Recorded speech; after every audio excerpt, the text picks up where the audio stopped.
O primeiro princípio, o mais importante, é que a maior dificuldade que nós temos em comunicar com os outros é por ainda não termos aprendido a comunicar connosco.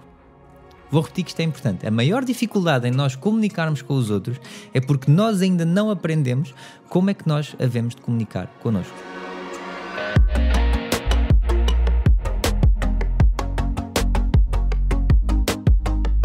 Olá e sejam bem-vindos a mais um episódio do Incompletamente, o podcast em que crescemos juntos e em tempo real.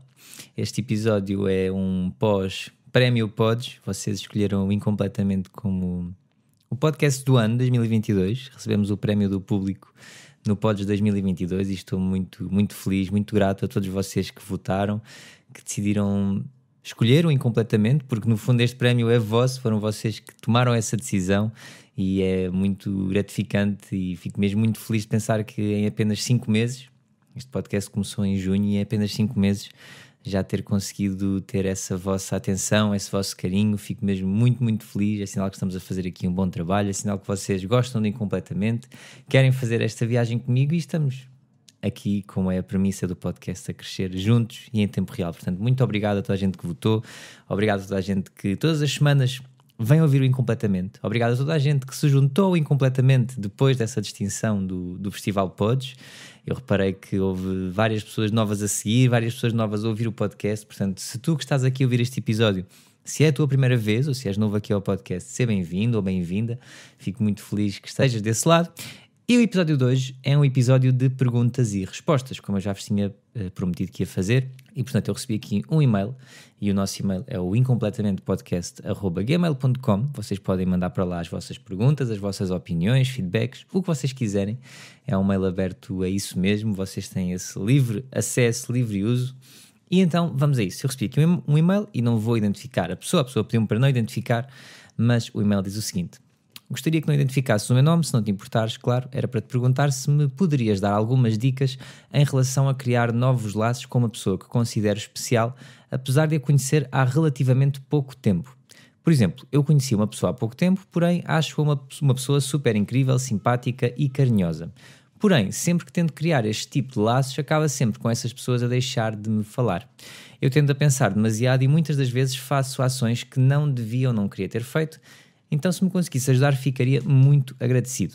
Em relação ao tema, poderia ser o overthinking nas relações, como ele nos pode afetar na nossa vida a nível psicológico e a nível físico. Obrigado pela tua atenção, tenho adorado os teus podcasts, têm-me ajudado a tornar-me a melhor versão de mim e espero que continuem assim.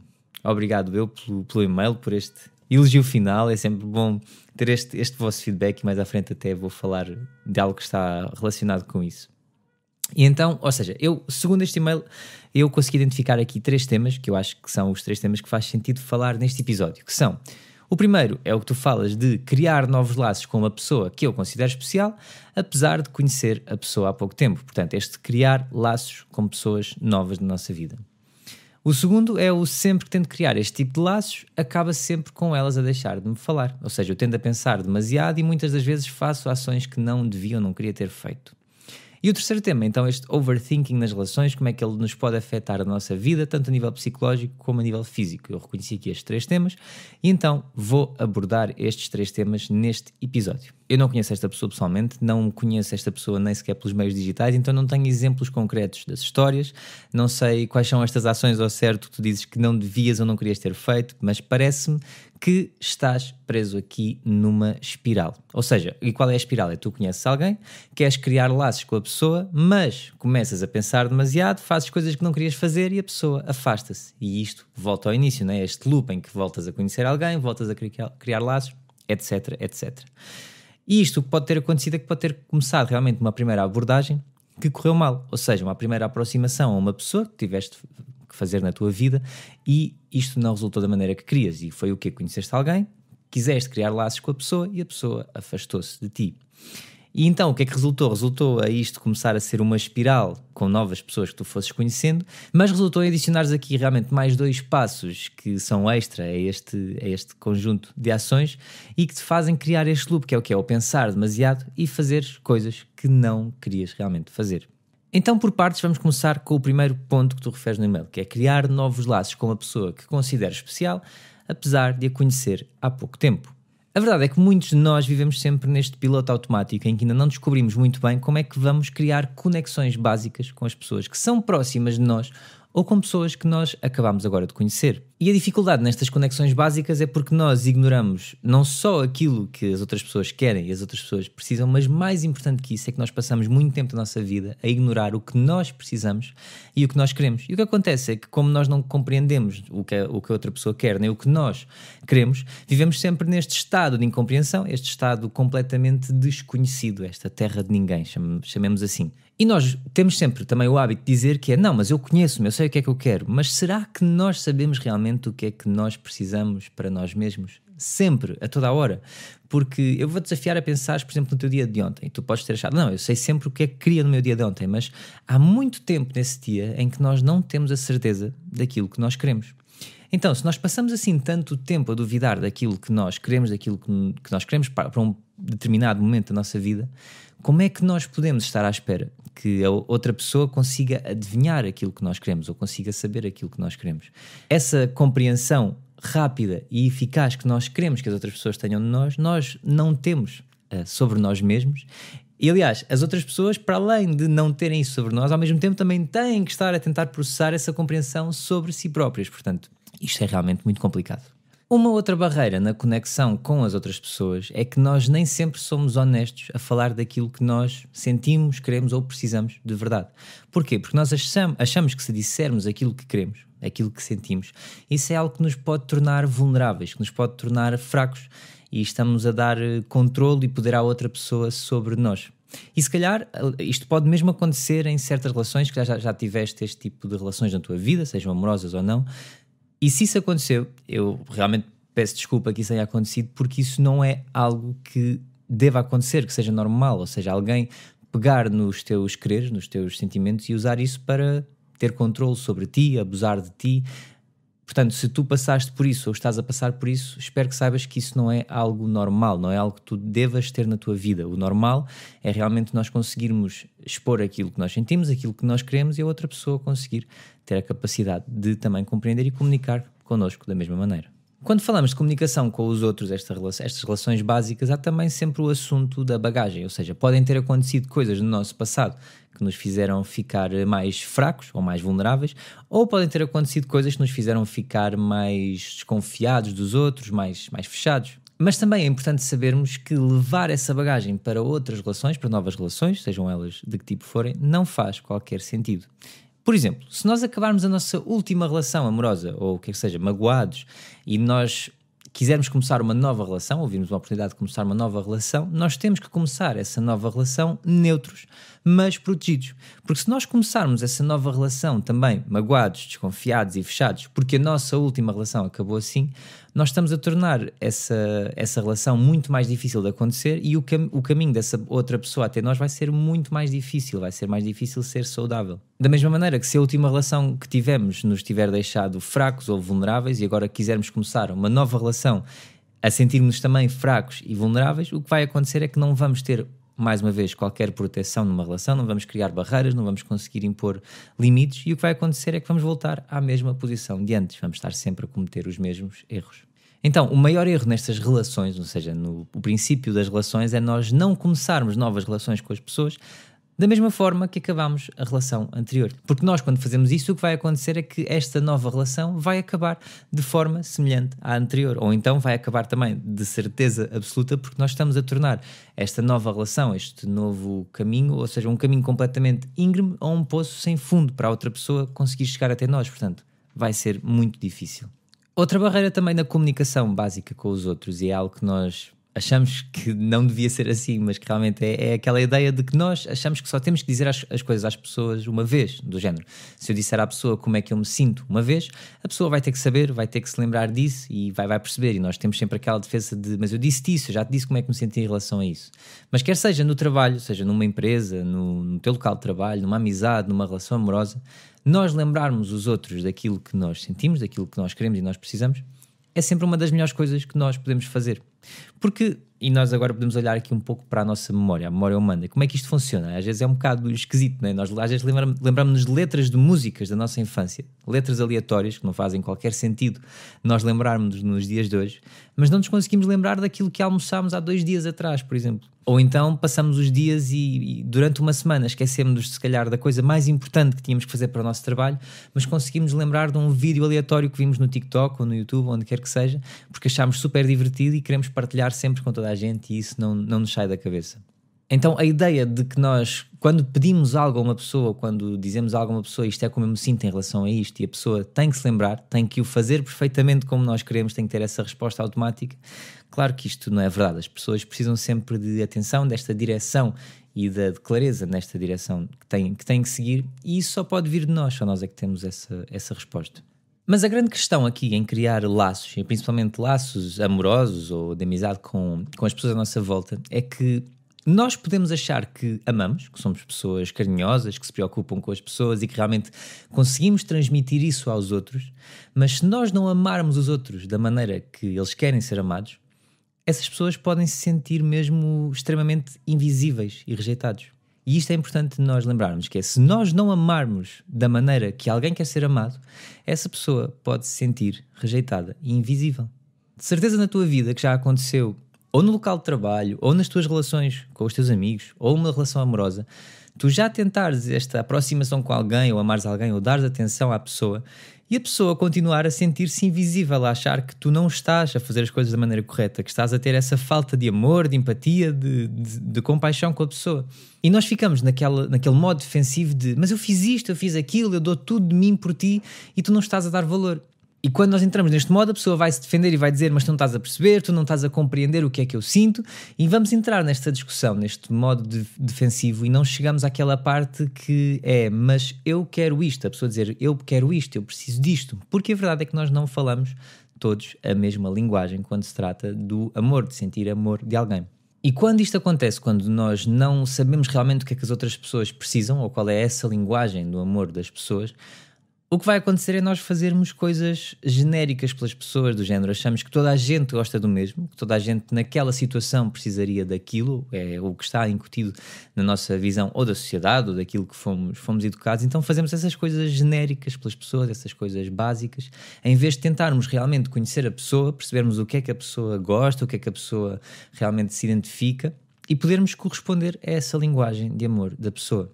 Por exemplo, às vezes na morte de alguém, conhecermos alguém que morreu alguém próximo ou está a passar por um momento difícil na vida e nós às vezes acabamos por ignorar o assunto, ou seja, não sabemos o que é que devemos dizer à pessoa, ficamos naquela situação, mas se eu disser isto a pessoa pode se sentir insultada ou pode não querer que eu me aproxime neste momento, pode querer estar sozinho, ou seja, quando nós temos sempre estas dúvidas, quando as pessoas estão a passar por coisas más e não sabemos o que é que devemos fazer, é porque se nós não conhecemos realmente assim tão bem a pessoa, senão nós sabíamos qual é que era a sua linguagem de amor. A mim já me aconteceu com pessoas que eu conhecia, a ver esse momento em que houve uma perda de alguém, estava a passar por uma fase má e eu entrei num modo que não é positivo, não me orgulho, mas que é simplesmente ignorar o assunto, ou seja, eu podia ter estado lá para a pessoa, podia ter realmente apoiado a pessoa, mas preferi ignorar o assunto porque o assunto me deixava desconfortável, deixava-me com medo e eu não sabia como é que havia de lidar com a situação. E isto não ajuda nem a outra pessoa, nem nos ajuda a nós. Mas isto das 5 linguagens do amor é um livro do Gary Chapman e eu vou partilhar aqui um pouco convosco porque eu acho que é muito interessante nós percebermos realmente como é que isto funciona com as pessoas, quais é que elas são, o que é que as pessoas precisam ou não, mas isto não se trata então de termos que ter uma discussão com alguém para chegarmos a este ponto de o que é que tu queres, não se trata também de sabermos estas linguagens para sabermos sempre qual é que é a prenda ideal para oferecer à outra pessoa, o que é que a pessoa precisa naquele momento, trata-se de estabelecermos relações profundas com os outros, que eu acho que é isto que tu queres pelo e-mail que escreveste, é aquilo que todos nós queremos com os outros, é conhecermos alguém totalmente e completamente.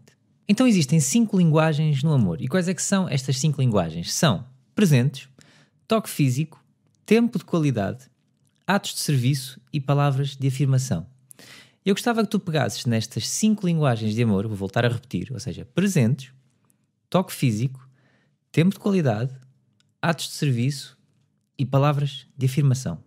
Gostava que tu pegasses nestas 5 linguagens do amor e as colocasses por uma ordem tua, uma hierarquia tua, ou seja, qual é que é a mais importante até à menos importante. Atenção que todas fazem sentido para ti, todas são as tuas linguagens do amor, mas vai sempre haver uma ordem, uma que tu vais dar mais importância e a que tu vais dar menos importância. Não é que não queiras saber, mas vais sempre dar menos importância.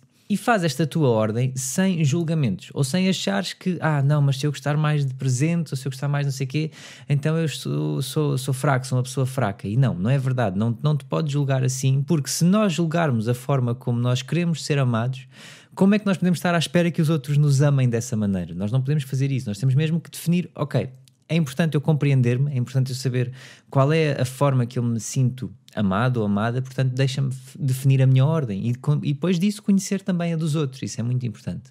Mas mais do que dar aqui estes nomes, por exemplo, palavras de afirmação ou atos de serviço, mas o que é que isso significa bem? Então eu vou-vos explicar, vou-vos dar a minha ordem das 5 linguagens do amor, vou-vos dar a minha ordem e vou-vos explicar o que é que cada uma significa e o que é que as pessoas, ou seja, ao pô-las em primeiro lugar ou em quinto lugar, o que é que as pessoas estão à espera, como é que elas se sentem amadas devido a estas linguagens do amor. Então, a minha ordem é que, em primeiro lugar, a minha primeira linguagem do amor, a mais importante para mim, são as palavras de afirmação. É por isso que eu gosto tanto, por exemplo, de ver os vossos comentários, de receber os vossos e-mails, de ver as vossas mensagens. Esse feedback todo, para mim, é realmente, ou seja, quando alguém usa o seu tempo para exprimir o que sente, como é que se sente por mim, por palavras, isso realmente toca-me de verdade, deixa-me mesmo muito, muito contente. Fico muito grato por essa gratidão e por esse agradecimento que me faz sentir que eu estou a fazer algo de bom, algo de útil, algo positivo. Mas qual é aqui a questão? Será que eu, sem isso, ou seja, sem essas palavras de afirmação, sinto na mesma ou acredito na mesma que estou a fazer algo bom, útil e positivo? Sim, eu sinto-me orgulhoso do que faço todos os dias. Sim, ou seja, eu amo o que faço todos os dias. Sim, a resposta é sempre sim. Mas quando alguém me ama de volta por tudo isto que eu faço, por todas estas coisas que eu sinto que são úteis, positivas e boas, quando alguém me dá esse amor de volta, eu vou amar ainda mais aquilo que eu estou a fazer. Ou seja, quando eu me cruzo na rua convosco, quando eu recebo as vossas mensagens, quando eu vejo as vossas reviews ao podcast, os vossos e-mails, isso tudo é esse amor de volta que eu sinto por tudo aquilo que eu estou a fazer, que acredito que é bom, útil e positivo. Para mim é a maneira principal de eu me sentir amado. E nestes podcasts, ou seja, no Incompletamente, eu acabo por tentar dar-vos esse amor de volta com palavras de afirmação. Então, se tu conheceres alguém que precisa deste tipo de amor, em que põe as palavras de afirmação em primeiro lugar como a sua principal linguagem de amor, o que significa é que tu deves comunicar muito por palavras com essa pessoa. As palavras são muito importantes para essa pessoa. E não se trata apenas de encorajar a pessoa ou dizer coisas bonitas à pessoa. Isso é a versão mais básica das palavras de afirmação. As palavras de afirmação são mesmo palavras que têm que ser usadas com muita clareza e com muito cuidado. Porque estas pessoas que usam as palavras de afirmação como a sua principal linguagem de amor são pessoas que sabem que as palavras são coisas muito importantes e sabem que as palavras tanto podem dar esse amor, essa valorização toda, como podem também magoar muito a pessoa. Então sempre que existe um contacto mais passivo ou agressivo, um comentário sobre alguma coisa, isso vai ser levado muito a sério por este tipo de pessoas. E nós podemos pensar, mas eu estava só a brincar com a pessoa, não era nada sério, mas para esta pessoa as palavras, o uso das palavras, estas palavras que nós usamos constantemente são muito importantes, são mesmo sagradas. Portanto, para se sentirem ouvidos, compreendidos, vistos, expressam sempre tudo isto, todas estas formas, por palavras, todos os dias. Então imagina que tu estavas com uma pessoa que tinha as palavras de afirmação como a sua principal linguagem de amor. Tu podias ter feito a cama à pessoa, podias ter levado o pequeno almoço, podias ter feito o almoço à pessoa, podias ter arrumado a casa toda, mas a pessoa precisava mesmo era de ouvir então, como é que te estás a sentir hoje? Ou olha, hoje eu sei que tu tens aquele encontro importante, ou tens aquela aula importante, aquele exame importante, aquela reunião importante, eu tenho a certeza que vai correr bem, tenho a certeza que tu te preparaste para isso, eu sei que tu te preparaste. Ou então, amanhã tens aquele evento importante, como é que eu te posso ajudar a lidar com isso? Ou mesmo até se a pessoa vier ter contigo e vier super emocionada porque algo correu bem, ou seja, aquilo correu-me tão bem, correu melhor do que estava à espera, e se tu disseres, isso é incrível, estou tão feliz por ti, parabéns, conta-me mais sobre isso, eu quero saber mais sobre isso. Isso são palavras super importantes, são estas as palavras de afirmação, esta positividade, esta energia posta em palavras. O que estas pessoas mais gostam nestas palavras de afirmação são, por exemplo, notas deixadas de surpresa na secretária ou no computador ou no telemóvel, receber uma mensagem aleatória a meio do dia ou à noite, que prova que a pessoa está realmente na mente da outra pessoa.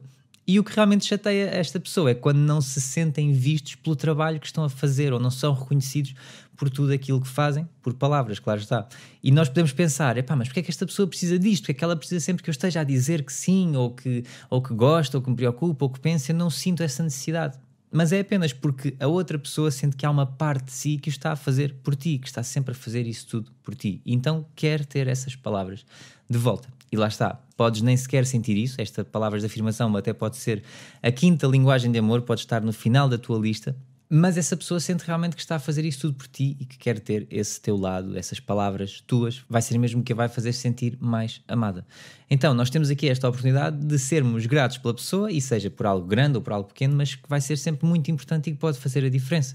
Por exemplo, estás com uma pessoa em que a palavras de afirmação é realmente a primeira linguagem de amor, e a pessoa te fez um almoço, ou faz o almoço todos os dias, e tu nem costumas agradecer, ou dizer, olha, obrigado por teres feito o almoço, estou tão feliz, fico feliz por estar aqui contigo e por teres cuidado de mim desta maneira.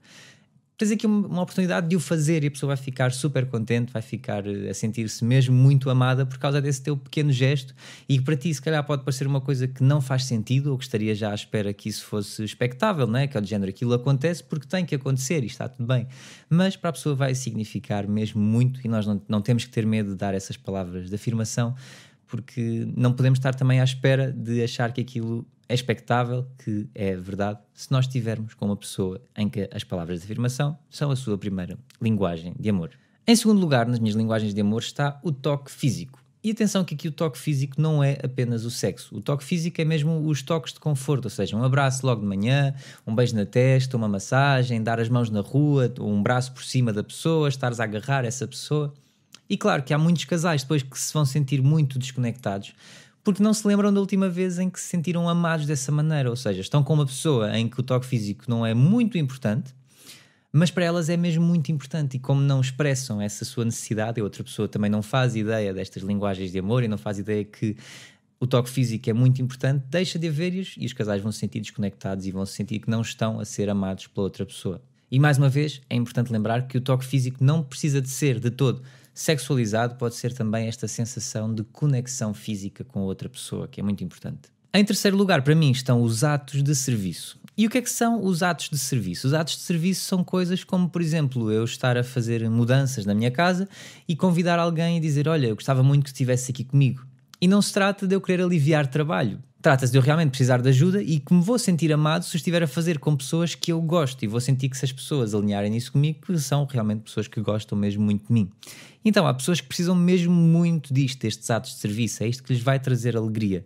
Então, se tu fores uma pessoa que tem os atos de serviço, por exemplo, em primeiro lugar nas linguagens de amor, vais ser uma pessoa que vai precisar de pedir ajuda aos outros, mas vais ter que explicar, olha, isto faz-me sentir que nós somos realmente amigos de verdade, ou faz-me sentir que realmente tu me amas de verdade. E as pessoas que gostam destes atos de serviço são pessoas que gostam, por exemplo, de um pequeno almoço levado à cama, de chegar a casa e ter o almoço feito, ou de ajudar na casa e gostar de ter ajuda na casa. E quando a pessoa com quem estão faz tudo menos estes atos de serviço, a pessoa pode se sentir realmente muito pouco amada e muito invisível na relação. Em quarto lugar, nas minhas linguagens de amor, está o tempo de qualidade. E o que é isto do tempo de qualidade? É tempo que não é cheio de distrações. Ou seja, é estares com uma pessoa, mas não estares constantemente ao telemóvel, ou a entrar e a sair de reuniões online, ou não estares a responder a e-mails, ou não estás no Instagram ou no TikTok. É estarem realmente presentes, um a um, estarem juntos e estarem completamente presentes. É estarem realmente as duas pessoas juntas e conseguirem criar experiências incríveis desse tempo que estão juntos, com qualquer coisa que estiver à mão. Por exemplo, estarem em casa e de repente vão fazer o quê? Um jantar à luz das velas, por exemplo. Ou seja, tentar encontrar maneiras de fazer a outra pessoa sentir-se especial no tempo em que estão juntas. É isso que é realmente este tempo de qualidade. E o que é que acontece? Há pessoas para quem o tempo de qualidade não é nada importante e então dizem, mas eu tirei 2 horas para estar aqui contigo, mas depois quando estão com essa pessoa vão estar constantemente ao telemóvel, vão estar a ver revistas, vão estar a ver televisão, o que quer que seja, ou seja, e esse tempo que para a outra pessoa era muito importante vai acabar e a pessoa vai dizer, quem me dera ter tido mais tempo contigo, gostava de ter passado mais horas contigo, mais dias contigo, e a outra pessoa vai entrar na defensiva e vai dizer, mas como assim? Então eu fiz este esforço por ti, eu tirei estes dias de trabalho por ti, eu estou aqui contigo. Mas para a outra pessoa realmente não estiveram juntos porque não teve a presença da outra pessoa. E isto é um ponto importante porque nós muitas vezes dizemos que nós queremos o tempo da outra pessoa, ou seja, eu quero mais tempo contigo, eu quero estar mais tempo contigo, quando na verdade o que queremos é a presença da pessoa, queremos realmente estar conectados totalmente com a pessoa. Então, se este tempo de qualidade for realmente muito importante para ti, é importante também que o expresses, porque lá está, as pessoas não se vão lembrar que tu queres a presença e não o tempo como tu lhes pediste. Se tu fores uma pessoa que tem realmente tempo de qualidade em primeiro lugar ou se estiveres com uma pessoa que tem o tempo de qualidade em primeiro lugar, tenta encontrar sempre maneiras diferentes de ter esse tempo com outra pessoa. Não ser sempre um jantar à luz das velas, ou não ser sempre estar sentado no sofá a conversar com a pessoa. Tenta encontrar maneiras de aproveitar ao máximo, mas sem teres que gastar, por exemplo, muito dinheiro, ou tem que ser coisas caras. Não, às vezes pode ser mesmo só sair de casa e dar uma volta a pé, mas encontrar essas maneiras criativas de conseguires aproveitar ao máximo o tempo com a pessoa. Em quinto lugar, para mim, estão os presentes. E mais uma vez eu vou repetir aquilo que eu disse no início, que é o eu ter, por exemplo, o tempo de qualidade em quarto lugar ou os presentes em quinto lugar, não quer dizer que sejam coisas que eu não aprecio ou que não me sinta que são formas de amor da outra pessoa. Só que, por exemplo, eu sinto muito mais as palavras de afirmação ou a parte mesmo do toque físico do que o tempo de qualidade ou os presentes. Não quer dizer que não sejam importantes, mas temos que definir aqui uma hierarquia para também conseguirmos ter esta transparência com a outra pessoa e a pessoa realmente conseguir chegar a nós da melhor maneira possível. E esta questão dos presentes é uma questão que também está muito ligada à maneira como os nossos pais nos amaram ou não. Não só os presentes, até um pouco todas as linguagens do amor, mas, por exemplo, nesta área dos presentes, há pessoas que têm os presentes em primeiro lugar ou em segundo, porque uma das formas em que os pais demonstravam amor era com a compra de presentes ou então com a falta de presentes. E, portanto, agora, se for realmente uma compra de presentes, eles ainda hoje sentem que só com presentes é que são amados, ou se houver uma falta, eles agora sentem que querem ter esses presentes para se sentirem amados como não se sentiram em criança. E estes presentes podem ser realmente coisas físicas, ou seja, coisas que se compram em lojas que são caras, ou podem ser surpresas, que não precisam de ser coisas muito gigantes, super caras, mas são coisas personalizadas, por exemplo, que mostram à pessoa, olha, eu lembrei-me de ti, eu sei que isto é a tua cara, ou sei que isto é realmente a pessoa que tu és, portanto eu lembrei-me de ti e quis comprar isto para ti. Então estas pessoas que querem presentes, que têm os presentes como uma das linguagens de amor mais importantes, são pessoas que gostam de lembranças, é as outras pessoas mostrarem que conhecem a pessoa de verdade, que se lembraram da pessoa num determinado momento das suas vidas, e isso é mesmo muito importante. E de certeza que já te aconteceu, ou seja, já te disseram a ti, ou então tu já disseste a alguém, aquela expressão de, epá, mas é tão difícil dar um presente àquela pessoa, então olha, não vou dar nada, ou então vou dar uma coisa qualquer, lá está, aquela coisa genérica, aquela coisa básica.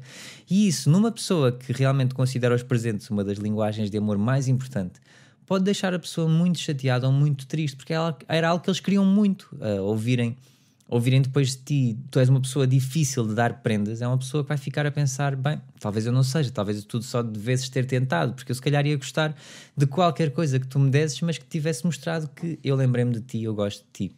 Por isso é que é tão importante realmente tentarmos descobrir, aprender e compreender as outras pessoas para identificarmos estas 5 linguagens do amor, quais são as mais importantes e conseguirmos amar os outros, aproximar-nos dos outros da forma mais eficaz possível. Eu sei que me foquei aqui se calhar um pouco de um lado de relações amorosas, mas isto serve para tudo, para o trabalho, para os nossos amigos.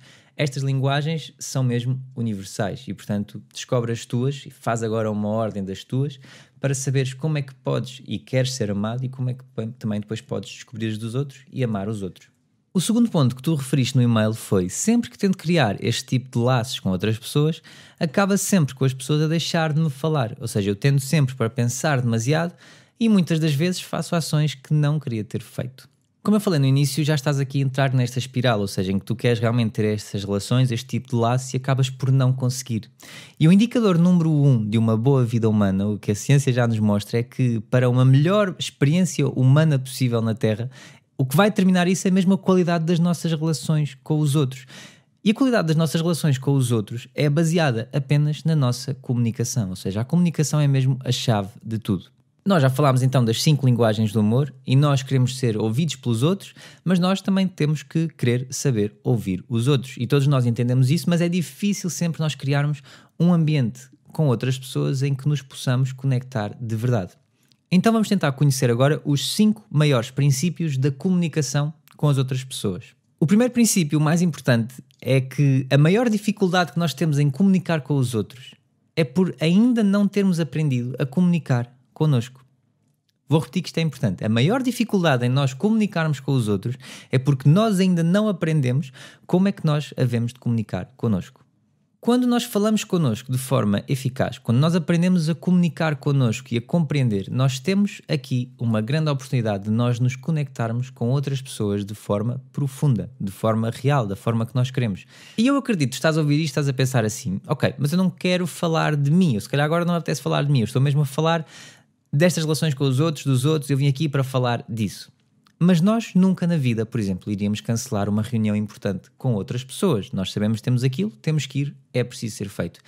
Porquê é que nós nunca sequer marcamos uma reunião importante connosco? E eu acho que isto é o que nós temos que tirar daqui. É quando nós aprendemos a comunicar connosco de forma eficaz, quando nós estamos a aprender a comunicar connosco, nós estamos a aprender como é que nós gostamos que os outros falem connosco também. O que é que nós precisamos dos outros na comunicação connosco. E quando nós sabemos isso, nós também sabemos o que é que nós precisamos para conhecer outra pessoa. Como é que nós podemos aplicar isso noutras pessoas.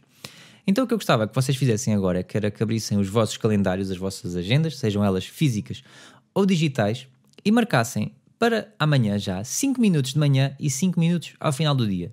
E esses 5 minutos são para ti, para tu estares sozinho contigo. E o que é que tu vais fazer nesses 5 minutos? Tu vais-te sentar sozinho contigo, onde quer que tu estejas, pode ser no teu local de trabalho, pode ser ainda em casa, mas vais-te sentar contigo, vais colocar um timer no telemóvel de 5 minutos, vais fechar os olhos e vais perguntar a ti mesmo qual é a coisa que eu preciso de fazer hoje para ter um dia incrível. E no final do dia, nos teus segundos 5 minutos sozinhos, tu vais fazer o mesmo, ou seja, ficas sozinho, fechas os olhos, timer de 5 minutos no telemóvel, mas desta vez vais pensar para ti como é que eu me estou a sentir, o que é que eu preciso neste momento.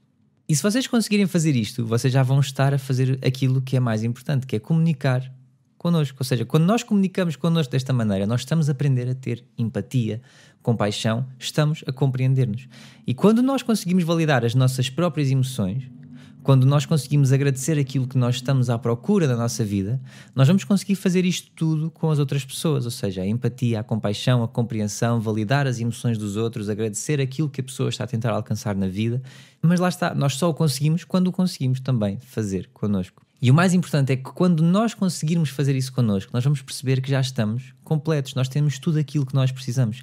E quando alguém novo chegar à nossa vida, essa pessoa pode apenas melhorar isso, nunca vai ser a pessoa que vai completar a nossa vida. E isto é importante reter. As outras pessoas podem melhorar, mas nunca completar a nossa vida. O segundo princípio da comunicação é a maneira como falamos connosco. Ou seja, se o primeiro princípio era nós realmente termos que falar connosco, o segundo é a maneira como nós vamos falar connosco.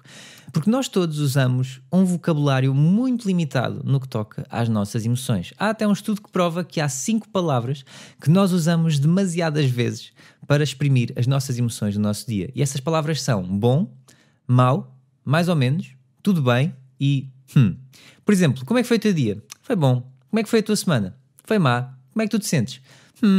Então é muito comum nós respondermos sempre com este vocabulário muito limitado a nível emocional. O que é que acontece? Acontece que nós não vamos saber também aquilo que nós sentimos. Porque quando alguém nos faz uma pergunta e nós respondemos bem ou mal, nós estamos a dar uma resposta muito limitada, não só para os outros conseguirem conectar connosco, mas para nós compreendermos aquilo que nós estamos a sentir naquele momento. E atenção, tu não tens que dizer tudo aquilo que tu sentes a toda a gente, mas tu tens que dizer a alguém, tens que contar a alguém. Não é porque tu não queres contar a toda a gente como é que tu te sentes ou porque é que te estás a sentir daquela forma naquele momento, isso não quer dizer que tu não tenhas que dizer a alguém. A autenticidade não significa que tu tens que dizer tudo a toda a gente, mas sim que tu dizes tudo à pessoa certa. Mas antes de passarmos para este passo, de querermos comunicar aos outros, temos primeiro que comunicar connosco, temos que nos analisar e pensar, ok, o que é que eu sinto? Se nós usamos a palavra, eu estou mal, estou a ter um dia mau, o que é que isso significa? Que estamos tristes, que estamos irritados, que estamos frustrados, que estamos chateados? E se nós dissermos que estamos a ter um dia bom ou que estamos bem, o que é que acontece? Estamos felizes? Estamos a celebrar? Estamos em paz? Qual é que é a nossa emoção verdadeira? É só quando nós ficamos mais específicos, quando nós conseguimos realmente fazer este autodiagnóstico e sabemos aquilo que sentimos, porque é que sentimos, só aí é que nós podemos ajudar os outros a perceber o que é que nós sentimos. Se nós validarmos as nossas emoções, se nós tivermos a certeza das nossas emoções, só assim é que nós vamos conseguir comunicar com os outros, vamos conseguir expressar essas emoções aos outros e em vez de andarmos sempre a queixar-nos, por exemplo, nós podemos dizer, olha, eu estou a passar por isto, não é dizer, eu estou mal, está tudo a correr mal, agora pronto, a vida é muito má, não sei o que é de fazer. Não, é dizer, olha, eu estou a passar por isto. E em vez de estarmos a sentir apenas uma irritação e de estarmos a disparar a raiva para todos os lados, nós podemos analisar a nossa emoção e podemos realmente comunicá-la a outras pessoas, lá está, à pessoa ideal que nos vai ajudar a compreendê-la e a ultrapassar essa situação, essa emoção. E nós também podemos pensar assim, então mas se a pessoa que está connosco nos ama, se gosta de nós, se preocupa connosco, ela não tem que suportar isso, esses meus momentos de raiva e de estar a disparar sem perceber? Talvez sim e talvez não, mas se nós queremos que a pessoa que nos ama e que nós amamos, que nos ajude, também é bom nós tentarmos ajudarmos a nós mesmos a conseguirmos nos expressar da melhor maneira possível. Porque se nós nos ajudamos e estamos a ajudar a outra pessoa a compreender-nos, só assim é que a outra pessoa vai realmente poder-nos ajudar, que é aquilo que nós queríamos desde o início. Então, se a outra pessoa nos ama, se nós amamos a pessoa, isto vai ser a melhor compreensão, vai ser a coisa mais saudável nesta relação, que é filtrarmos primeiro as nossas emoções, conseguimos fazer esta autoanálise para podermos partilhar todas estas emoções com as pessoas que nós amamos e que nos amam. Um terceiro princípio da comunicação que também é realmente importante é o vamos experimentar, é o quê? É criarmos cenários hipotéticos. E estes padrões hipotéticos, ou seja, nós experimentarmos a situação antes de nós enfrentarmos a situação e os problemas da vida real. Por exemplo, nós estarmos com alguém e a pessoa está a ter uma ideia super empolgante e estar super entusiasmada com uma ideia de no próximo fim de semana podíamos ir ali fazer aquilo. E a nossa resposta imediata é sim, ok, para ti é fácil falar, mas eu estou cheio de trabalho nesse fim de semana. E em vez de nós criarmos logo esta barreira na comunicação, esta barreira neste entusiasmo da outra pessoa, é nós realmente conseguirmos chegar a um consenso de ok, então deixa-me pensar, o que é que aconteceria se nós fôssemos lá? Aconteceria isto e aquilo. E se realmente no final de contas nós virmos, mas isso não é possível para mim, esse cenário hipotético que tu já criaste e que tu já começaste também a sentir empolgado com ele, vai-te levar a conseguir marcar essa situação, por exemplo, para o fim de semana a seguir em que tu estás mais livre, ou para o ano a seguir em que tu estás mais livre. E há também aqui o lado contrário, que é quando nós estamos muito empolgados com algo e muito entusiasmados com algo e queremos partilhá-lo com outra pessoa, temos também tentar não levar a mal se a outra pessoa não tiver o mesmo nível de energia que nós temos. Porquê? Porque as pessoas não conseguem sentir as coisas da mesma maneira que nós sentimos. As pessoas podem estar realmente empolgadas por nós, mas não o expressar da mesma maneira por nós, porque não sentem as coisas da mesma maneira. O quarto princípio da comunicação é uma coisa que nós nos esquecemos muitas vezes, que é uma ordem que nós devemos seguir, que é nós repetirmos o que a outra pessoa nos disse, repetirmos aquilo que nós dissemos e no final repetirmos aquilo que nós sentimos.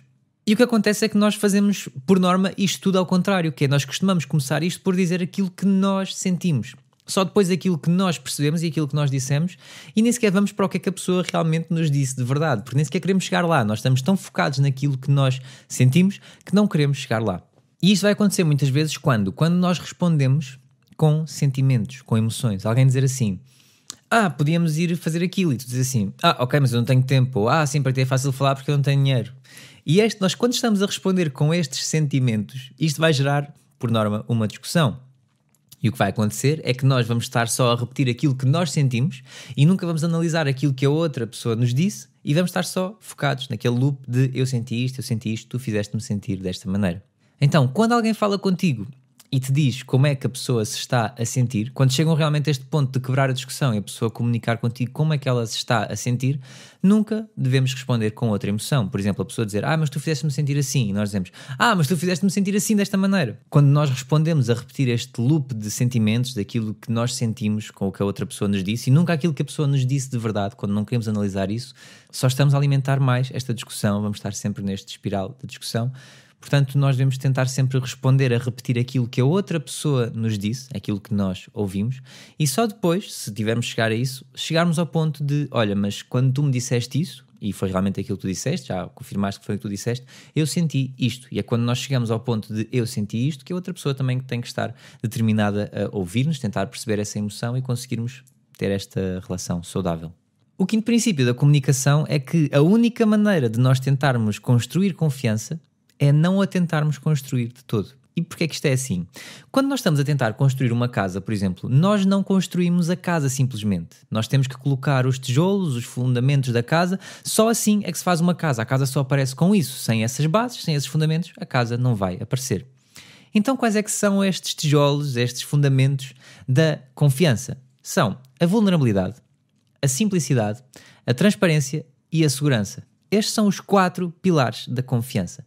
Se nós queremos que alguém confie em nós, nós temos que seguir e construir estes 4 fundamentos. A vulnerabilidade, a simplicidade, a transparência e a segurança. E se nós quisermos saber se alguém é de confiança, se a pessoa que nós estamos a conhecer é de confiança, nós temos também que tentar procurar estes 4 pilares nessa outra pessoa. Não apenas confiar em alguém porque a pessoa é muito simpática, ou porque a pessoa é muito bonita, ou porque nós temos algum amigo em comum, então a pessoa deve ser de confiança. É como aquela expressão que nós usamos ou ouvimos muitas vezes em erro, que é: mas tu confia em mim, tu podes confiar em mim. Tu achas que alguém confiou em ti só porque tu disseste isso? Ou seja, acabaste de conhecer alguém, a pessoa vai confiar em ti só porque tu disseste isso. Não, é quase como se tu dissesse à pessoa: olha, sem ofensa, e logo a seguir tu vais dizer algo super ofensivo, não é? Não resulta, estamos a entrar nesta discordância. E por outro lado, nós perguntarmos à pessoa também: olha, eu posso confiar em ti? Será que posso confiar em ti? É quase como se nós estivéssemos a perguntar à pessoa: olha, posso te amar? E nós dizermos também vá, mas confia em mim, conta-me, confia em mim. É como se nós estivéssemos a dizer à pessoa: olha, vá lá, ama-me, eu quero que tu me ames. Quando nós atiramos estas palavras à toa, quando nós dizemos estas coisas à toa, nós estamos a esquecer do que elas significam mesmo. Em vez de nós dizermos estas coisas, em vez de nós fazermos estas perguntas, temos que testar se podermos ser vulneráveis com a pessoa. Como é que a pessoa reage à nossa vulnerabilidade? E se nós queremos ser vulneráveis, nós temos também que saber lidar com as vulnerabilidades dos outros, não é apenas ter medo e fugir, porque isto às vezes acontece muito nas relações, nós queremos ser vulneráveis com a pessoa, nós queremos realmente conseguir confiar na pessoa e ser vulneráveis, sentir-nos protegidos pela pessoa, mas quando a outra pessoa é vulnerável connosco, nós queremos fugir e pensar: espera, isto aqui não está bem, então a pessoa está-me a contar estas coisas assim. Não, se nós queremos ser vulneráveis, temos que saber aceitar as vulnerabilidades dos outros. Não ter medo disso, não fugir dessas vulnerabilidades. Nesta questão da confiança, as pessoas, todos os dias, em todos os momentos, te estão a mostrar como é que elas são, como é que elas podem estar na tua vida. Então não as tentes forçar a algo que elas não vão ser. O último passo que tu me falaste no e-mail e que tu pediste para ser o foco e o tema deste podcast foi o overthinking nas relações e como é que ele nos pode afetar na nossa vida a nível psicológico e a nível físico. A grande questão aqui é a confiança. E muitas vezes é mesmo a falta de confiança, este medo da rejeição dos outros, este medo de falhar. E o que é que essa nossa falha, esse nosso erro, vai significar para as outras pessoas? Nós muitas vezes nem sequer avançamos e por termos medo desta rejeição vamos estar a entrar neste loop do overthinking, né? De pensarmos demasiado, e vamos ter este medo constante de falhar, que nos vai fazer coisas que nós não queremos fazer, que nós nem sequer pensámos em fazer, e vamos entrar neste medo de: eu agora vou falhar, as pessoas vão achar que eu estou realmente a falhar e que estou a errar, que eu sou isto, que eu sou aquilo, o que é que isto vai significar para os outros, e nunca aquilo que vai significar para nós. Este medo que nós impomos a nós mesmos de não tentarmos, de se eu tentar eu vou falhar, é muitas vezes, quase sempre, aquilo que nos está a fazer perder as melhores oportunidades da nossa vida. Este medo principal, que é: eu não me vou aproximar da pessoa porque eu posso ser rejeitado. E o melhor exercício que tu podes fazer aqui é pensar: ok, mas se eu for rejeitado, o que é que pode acontecer? Ok, se eu for rejeitado vou-me sentir envergonhado. Ok, então e o que é que te pode acontecer se tu te sentires envergonhado? Se eu me sentir envergonhado, eu vou para casa e vou ficar triste, por exemplo. Ok, então e se fores para casa e ficares triste, o que é que acontece? Então se eu for para casa e ficar triste, se calhar eu vou começar a comer uma taça de gelado sozinho, porque se calhar nem sequer devia fazê-lo, porque, ok, realmente eu não devia fazê-lo porque estou em dieta, então agora vou-me sentir completamente culpado porque estou a fazer isto.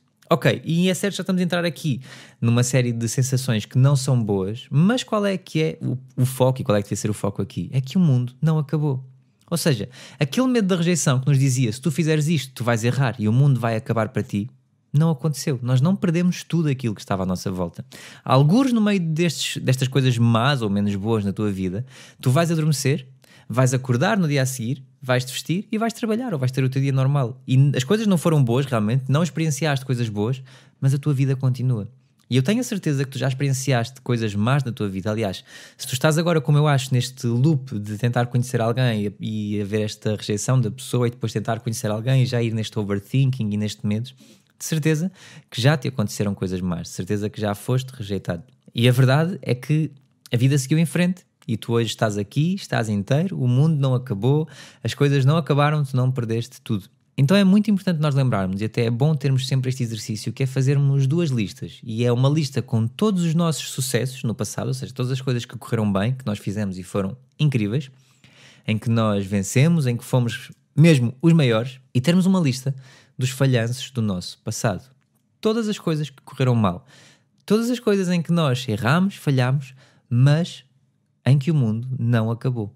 Há também aqui a questão do nervosismo, mas o nervosismo pode ser mau se houver nervosismo em demasia, mas também pode ser mau se tiveres uma falta inteira de nervosismo. Por exemplo, se tu quiseres fazer alguma coisa que tu gostes muito, ou a tua profissão, por exemplo, eu no meu caso, se eu estiver muito nervoso em ir para um palco, as coisas vão correr mal, ou seja, este nervosismo em demasia está-me realmente a cortar, está-me a alimentar estes medos e está a fazer com que as coisas corram mal. Mas se eu quiser subir a um palco e não me sentir nervoso, se eu tiver realmente estes nervos em falta, alguma coisa também não está bem. Ou eu perdi completamente a paixão por aquilo que eu estou a fazer, ou então eu estou demasiado confiante e as coisas também não vão correr bem, porque eu, com toda esta confiança extra, esqueci-me de planear, esqueci-me de preparar, esqueci-me de treinar e vou pôr alguma coisa em xeque. Portanto, o nervosismo não é sempre negativo. Haver uma boa dose de nervosismo nas coisas não só significa que nós nos preocupamos com as coisas, que estamos a fazer coisas que nos apaixonam e que fazem sentido na nossa vida, como nos vão dar atenção extrema nas coisas que estamos a fazer para realmente conseguirmos cumprir e conseguirmos ser profissionais e conseguirmos ser bons naquilo que estamos a fazer. Neste caso das relações, por exemplo, se tu fores falar com alguém e fores com nervosismo em demasia, o que vai acontecer é que tu não vais conseguir sequer falar com essa pessoa. Vais trocar palavras, vais fazer aquelas coisas em que tu depois chegas a pensar, epá, porque é que eu fiz aquilo? Nem sequer sou assim, nem sequer sei de onde é que isto veio. Mas fizeste devido a este nervo que estava a alimentar todos os teus medos e todas as coisas que ele te estava a dizer que iam correr mal. Mas também se fores falar com uma pessoa e já fores, ok, eu agora sou maior, sou um campeão, isto vai correr muito bem, eu já sei tudo o que é que vou dizer, tenho tudo preparado, vou com a confiança toda, se calhar aquela conversa também não vai correr assim tão bem, porque vais se calhar entrar num modo em que só vais estar a falar tudo aquilo que planeaste ou que já estás habituado a falar e a pessoa queria realmente também conversar sobre ela, queria que tu mostrasses algum interesse nela e no que é que ela faz. Portanto, há aqui sempre este ponto em que nervosismo não deve existir. Não, o nervosismo deve existir, ainda bem que existe, porque nos prova que nós temos coisas especiais na nossa vida que fazem parte e que nós queremos tê-las de verdade. Temos é que também não deixar esse nervosismo todo escalar a um ponto em que está só a alimentar medos que não nos deixam agir. Esta questão do overthinking, de nós pensarmos demasiado, é algo que não acontece só contigo, acontece com toda a gente, todos nós passamos por isto. E porquê? É que nós nos dias de hoje, para além de termos estas questões que não são de agora, não é? Estas relações com os outros, nós temos toda uma informação exterior à nossa volta a acontecer ao mesmo tempo e nós temos sempre demasiadas coisas para processar. Nós estamos sempre a ser bombardeados com informação e informação e informação. Nós temos que ter mesmo muito cuidado com aquilo que nós deixamos entrar na nossa mente, nas nossas vidas, porque nós todos os dias, e está há estudos que já comprovam que nós, em média, processamos o equivalente a 74 gigabytes de informação. Todos os dias isto está a entrar no nosso cérebro. E a verdade é que nós também estamos sempre à procura de informação, seja no Google, a fazer as nossas pesquisas, ou a ver vídeos no YouTube, ou a fazer tweets, ou a fazer posts que pomos no Instagram ou no TikTok, onde quer que seja. Ou seja, toda esta exposição a tanta informação e a informação diferente, o nosso cérebro tem que processar isto tudo e nós muitas vezes não damos esse tempo ao cérebro para processar esta informação toda. Esta quantidade enorme de informação que o cérebro tem que processar, estas imagens e ideias que o cérebro tem que criar e que tem que construir, é normal que depois seja complicado nós conseguirmos nos focar nisto tudo e não cairmos neste erro do overthinking. E depois entramos no overthinking e somos afetados por uma coisa que é eu não me sinto esperto o suficiente, eu não sou rápido o suficiente. Estamos sempre a sentir que devíamos ser melhores, sempre. Estamos sempre a sentir que não somos suficientes, mas nós temos que nos perdoar. Temos que dar uma pausa ao nosso cérebro e a nós mesmos. Nós temos que reconhecer que é natural nós sentirmos assoberbados porque nós estamos realmente a consumir demasiada informação todos os dias.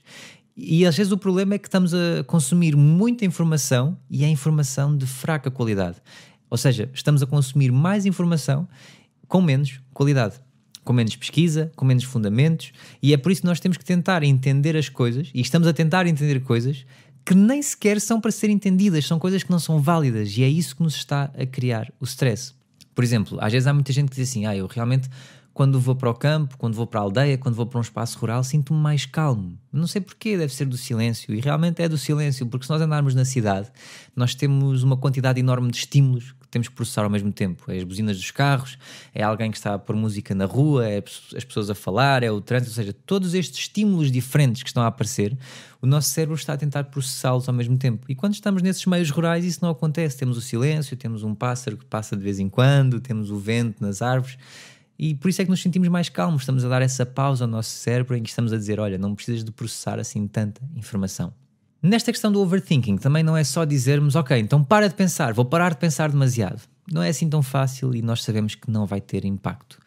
A maior diferença entre nós pensarmos ou pensarmos demasiado, ou seja, entre estarmos este pensar e o overthinking, é apenas uma questão de tempo. O tempo que nós vamos passar a pensar em alguma coisa. É óbvio que isto também depende do tamanho daquilo que nós queremos fazer. Por exemplo, se eu agora disser que vou escrever um livro, eu se calhar não vou escrever o livro em 2 semanas, porque se pensar do que é um livro, é algo que vai ficar para sempre, é algo que precisa ter informação, que precisa de ser verdadeiro. Se eu estiver a pensar no meu livro por 2 anos, isso se calhar não é overthinking, porque é realmente, lá está, é uma coisa que é muito importante, é uma coisa gigante na minha vida. Mas, por exemplo, se eu tiver que gravar um podcast de 30 minutos, de 40 minutos, 50 minutos, e eu estiver a pensar nesse episódio por 2 anos, isso é overthinking. Mas também uma grande diferença entre o pensar e o overthinking é se nós temos um plano para isso que nós queremos fazer. E quanto mais difícil for a tarefa, mais tempo temos que nos dar, obviamente, mas temos que também ter essa tarefa calendarizada, temos que ter a certeza que temos os passos que temos que seguir para concluir, e essa vai ser uma das principais diferenças entre o pensar e o overthinking. Depois há aqui uma questão que é um pouco subjetiva, mas que muitas vezes é um grande erro que nós cometemos, que é tentar apenas mergulhar nas coisas que nós temos para fazer. E porquê é que isto é subjetivo? Porque nós temos que nos conhecer. Por exemplo, há pessoas que não precisam ter realmente esta calendarização toda, ter tudo organizado, porque elas têm uma situação, atacam a situação, cometem erros, descobrem o que é que precisam de fazer para melhorar e tirar esses erros da equação, e está tudo bem, não se chateiam, não entram em stress. E há pessoas que não, precisam de parar, precisam de pensar, precisam de processar mais toda esta informação, de ter tudo mais estruturado e mais organizado. E por isso é que nós temos realmente que perceber quem é que nós somos, qual é a melhor forma de atacarmos as situações que são importantes, que nós temos que cumprir na nossa vida. Naquela questão também da calendarização e de passarmos à ação, esta também é outra diferença entre o pensamento e o overthinking, é a ação. Se nós pensarmos numa coisa, vamos agir. Se nós estivermos presos neste overthinking, em pensarmos demasiado, nós vamos paralisar. Ou seja, quando nós pensamos, agimos, mudamos-nos e mudamos as coisas e transformamos-nos e transformamos aquilo que nós temos que fazer. Já a negatividade, por exemplo, ou o gossip, por estarmos a falar mal dos outros com outras pessoas, ou estarmos sempre a comparar-nos ou a queixar-nos, estas críticas todas, isto não são pensamentos saudáveis, são overthinking. E porquê? Porque não nos levam a ações saudáveis, levam-nos a estar ali presos em espirais que não estão a levar a nenhuma ação. E a questão realmente aqui é, se eu estiver a pensar nisto há muito tempo, 1 ano, 2 anos, 1 hora, 2 horas, mas se eu estiver a agir, talvez não seja uma questão de overthinking. Nós estamos a pesquisar, estamos a informar-nos, estamos se calhar a cometer erros, mas estamos a aprender. Nós estamos a encontrar quais é que são as nossas razões, quais é que são as nossas verdades. No fundo, acho que esta é a mesma diferença entre o pensar e o overthinking. Eu posso estar a pensar muito tempo numa determinada coisa e depois já estou a pensar, se calhar estou a pensar demasiado, estou neste overthinking. Não, se eu estiver realmente a informar-me, se eu estiver se calhar a cometer erros, mas a reunir a informação para conseguir fazer as coisas bem, eu estou a pensar porque estou a passar a ação. O overthinking é nós repetirmos os mesmos pensamentos, as mesmas ações, as mesmas emoções e nunca pensarmos, que é que será que eu devo mudar alguma coisa? Será que eu devia mudar? O que é que será que eu posso fazer? Como é que eu posso ir para onde eu quero na minha vida? Esta é a questão que faz toda a diferença entre o pensar e o overthinking. Então, os 3 pontos aqui entre o pensar e o overthinking o primeiro é que nunca te vais sentir preparado. Nunca vais saber tudo, nunca vais estar completamente curado de nenhuma situação, porque na vida não há início e não há fim. Há sempre este processo de aprendizagem. As coisas vão ser mais cíclicas e mais orgânicas quando realmente acreditarmos nisto, quando defendermos isto e tivermos a certeza que este é o caminho certo. Basta olhar, por exemplo, para a natureza. As árvores nunca param de crescer. Mesmo nós, enquanto seres humanos, há partes de nós que nunca vão parar de crescer e nunca vão parar de mudar. Portanto, lembrar-nos disto. Nós nunca vamos estar preparados, nunca vamos saber tudo, nunca vamos estar curados, não há início e não há fim. Estamos num constante crescimento. O segundo é esperar os erros e aceitar os erros. Nunca tentar evitá-los. Nós temos que errar, temos que cometer erros. Este é o nosso caminho. Por exemplo, o Steve Jobs, e eu acho que quase toda a gente sabe esta história, o Steve Jobs foi despedido da Apple, da sua própria empresa, da empresa que ele criou, porque falhou. Ou seja, qualquer pessoa que tu admires, vais ver que ela teve falhas na sua vida, vai cometer erros. E este é o caminho. Se nós estamos a cometer erros e estamos a aprender com eles, nós estamos no caminho certo. Se nós não estamos a aprender, então realmente não estamos a fazer nada de útil, estamos só a errar e estamos realmente a entrar num caminho que não é saudável, que não é bom para nós. Mas espera os erros, aceita os erros. Não te surpreendas se cometeres erros. Eu acho que este não é o caminho, é nós realmente estarmos à espera dos erros, porque assim não nos vamos julgar tanto, não nos vamos fazer sentir inseguros, não nos vamos fazer sentir inferiores aos outros. O terceiro ponto é que o que nós quisermos alcançar na vida, nós temos realmente que dividi-los em vários passos mais pequenos, até nós termos o próximo passo que temos que dar. Ou seja, nós temos o mesmo objetivo de sempre, mas em vez de estarmos assoberbados com aquele objetivo gigante e que parece impossível, nós agora temos vários passos pequeninos que nós podemos dar já hoje ou já amanhã, ou seja, nós temos já o próximo passo. E nós temos que saber sempre qual é que é o nosso objetivo, mas pensar apenas no próximo passo que vamos dar e que temos que dar. E o próximo passo às vezes até pode ser alguma coisa que nós não queremos fazer ou que nós nunca pensámos que íamos fazer, que está a ir numa direção que parece oposta ao nosso objetivo, mas que é algo que nós precisamos de fazer porque nos vai ajudar a alcançar o nosso objetivo. Eu espero que este episódio tenha ajudado, que tenha conseguido tirar aqui algumas dúvidas e te dado alguma compreensão destes 3 tópicos que abordaste. Se eu realmente me tiver perdido aqui em algum ponto ou tiveres alguma dúvida ou quiseres falar sobre alguma coisa mais, podes continuar a usar o e-mail, o Instagram para comunicares comigo. Obrigado a toda a gente que está desse lado, que tem voltado todas as semanas, que ouve o Incompletamente e que tornou realmente o podcast a escolha do público de 2022. Eu sou-vos muito grato, fico muito feliz por estar aqui a gravar, a crescer convosco. E já sabem, próxima semana estamos cá outra vez, quartas-feiras temos meditações. Deixem as vossas reviews, os vossos comentários ao podcast, qualquer que seja a plataforma digital em que ouvem o Incompletamente. Sigam-nos em todas as redes sociais, está tudo na descrição. Muito, muito obrigado, tenham um bom fim de semana, uma boa semana e até para a semana. Beijinhos. Muito obrigado por ter estado desse lado. Não te esqueças de deixar a tua avaliação a este podcast em qualquer que seja a plataforma que ouves. É mesmo muito importante e é uma grande ajuda que me dás. Se achares que faz sentido, partilha também este episódio nas tuas redes sociais ou com alguém que sintas que vai gostar de o ouvir. Relembro que todos os links estão na descrição, inclusive é o link que te vai permitir também apoiar monetariamente este podcast. Eu adoro ouvir o vosso feedback, por isso estejam à vontade para me enviar todas as mensagens que quiserem. E se ninguém tem dito ultimamente, eu quero relembrar-te que não estás só, que és capaz e que mereces tudo aquilo que quiseres alcançar. Aconteça o que acontecer na tua vida, tu vais ficar bem. Até para a semana.